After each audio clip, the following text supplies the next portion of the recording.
Hello folks, this is Hidden Numismatist back at you again with another video on my channel. It has been news lately for the last few years in our country that we are no longer going to be striking the cent starting after next year. After 2026 will be our last year that we do our cent. And Canada stopped producing their small cent in 2012. Their Canadian small cent went from 1920 to 2012, and ours is going to go from 1909 VDB to 2026, if you want to just consider, the Lincoln cent starting in 1909, and we'll have its last year in 2026 as the Shield cent.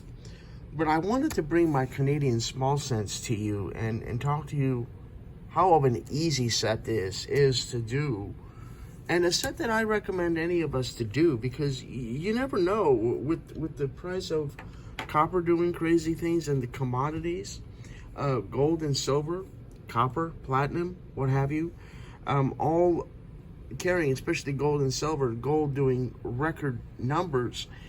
It makes sense to do a set of these because it's fun, it's rewarding, it's easy.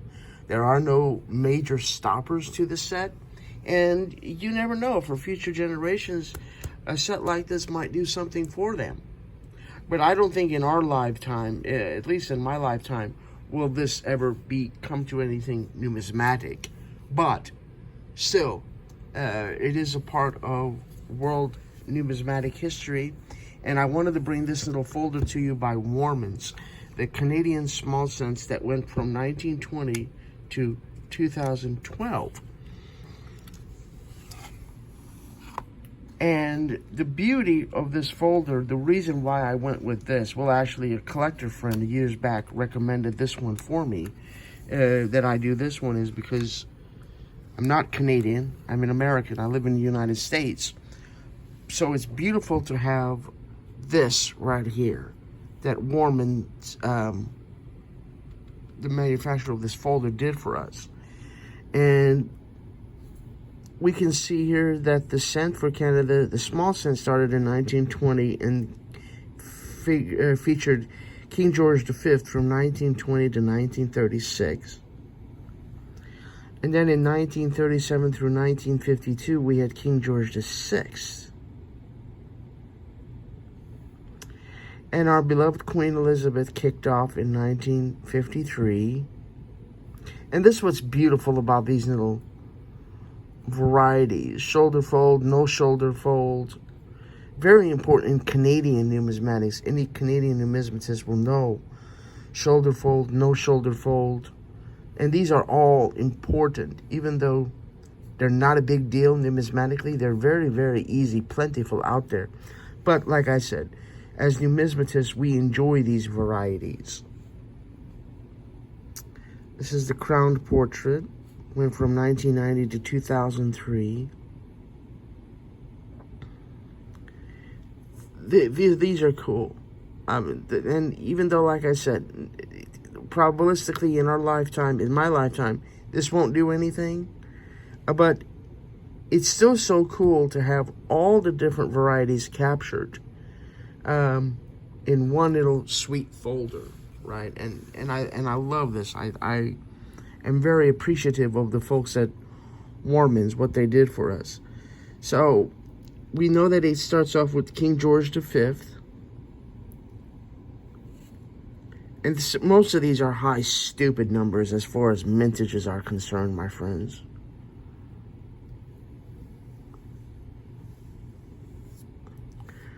Really cool. I love that Canada 1 cent design with the beautiful maple leaf.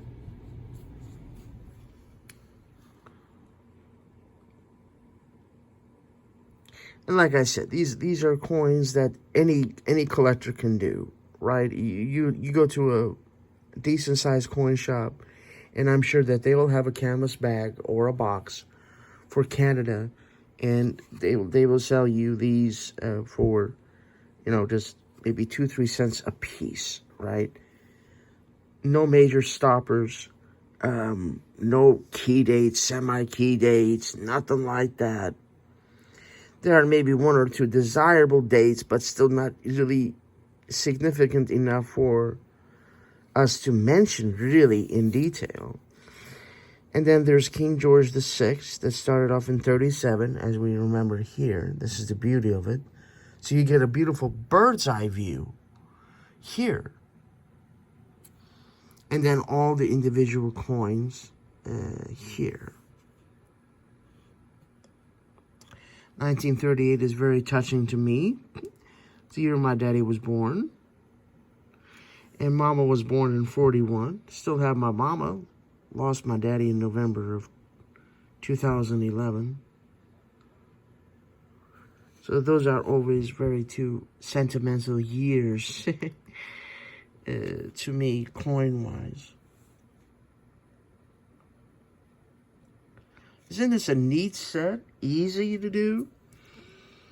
And in 1953, you gotta have Queen Elizabeth, man. Queen Elizabeth II, the beloved queen. And the beautiful obverse designs.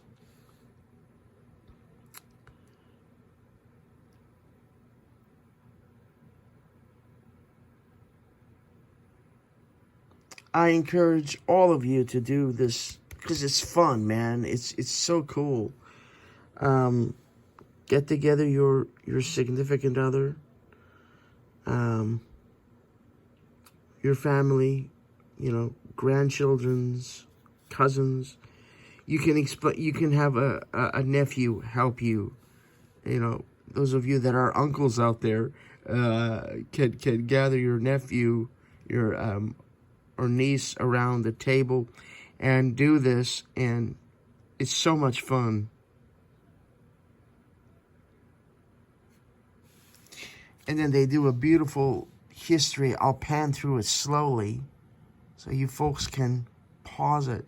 And this is another reason why I went with Warman's, is they captured the history of the Canadian small cent in a snapshot, in a bird's eye view, very well. Plated steel, that's what the P mint mark means when we discuss the little subtle varieties here.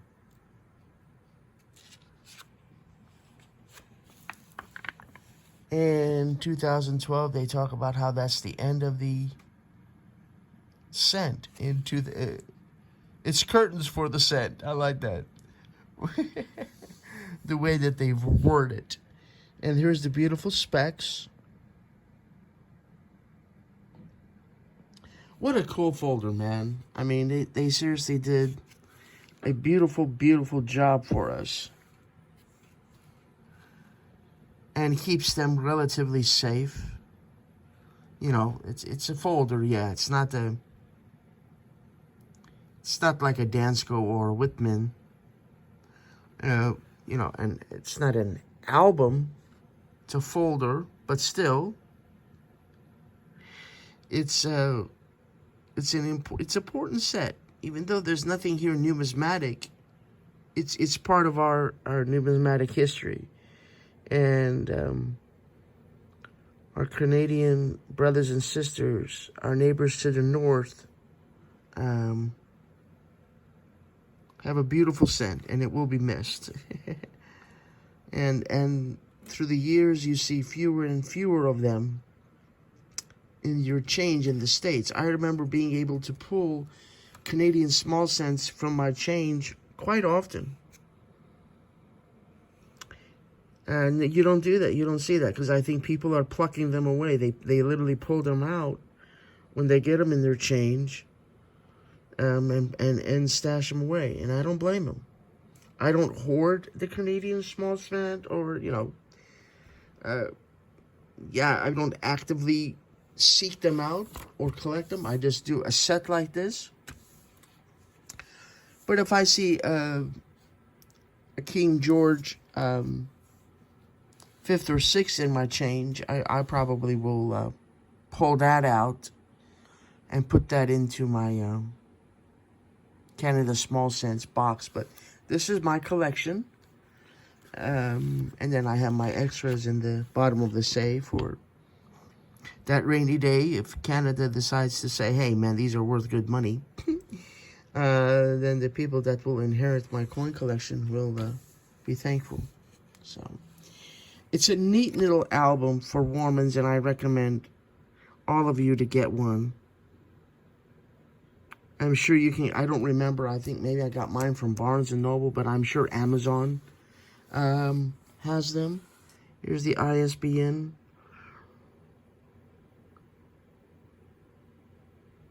Very decently priced, I would say. Very fairly priced.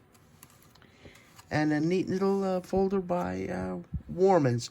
They have others as well. I know that they do U.S. Some series in U.S., but majority of my collection, especially U.S., is in Dansko. So I got this because, not necessarily it's because it's a Warmans album, just because of the beautiful history and how they capture everything in a nutshell. For this beloved coin that will be missed. I will truly miss it, and seeing it in my change, and looking forward to getting next year's issue. And like I said, these are my, not my extras. These are all part of my collection, and I pulled these out of my Canada box to show these little ones here, these little gems. And 1938, bought this for $1.50 because I saw 1938 and got all sentimental because it's, like I said, it's my daddy's birth year. So, and this is the dealer's handwriting that I know very well and love and respect him tremendously. So I have his handwriting. I like that. And then this is a neat little variety. I'll show you. 1963, 1 cent. And this isn't portrayed in here, but then again, it is a well-known variety in Canadian numismatics. It's the hanging tree variety on their 1963 Canada small cent. It's the hanging tree variety. So I had to have that. And this is a beautiful bronze proof. Anything proof is beautiful, right? Again, didn't get it for any particular reason, just because it was a proof, probably. And then I wrote down the name that the shape is. It's in the very, very outside. Duodecanote. Can't even pronounce it. Duodecanote. Anyway, I'm going to shut up. This beautiful proof is a bronze proof from 1983, 168,000 mintage. Beautiful queen. And then from 88, there's a proof and a business strike that I put into the same flip here. And then this is the last year, and these are not unks, but these are the nice little varieties. Like I said, magnetic, non-magnetic, what have you, that they've done. And we can go into an in-depth explanation of magnetic, non-magnetic, what years had to plated and not plated, and what all those good little terminologies mean in Canadian numismatics. But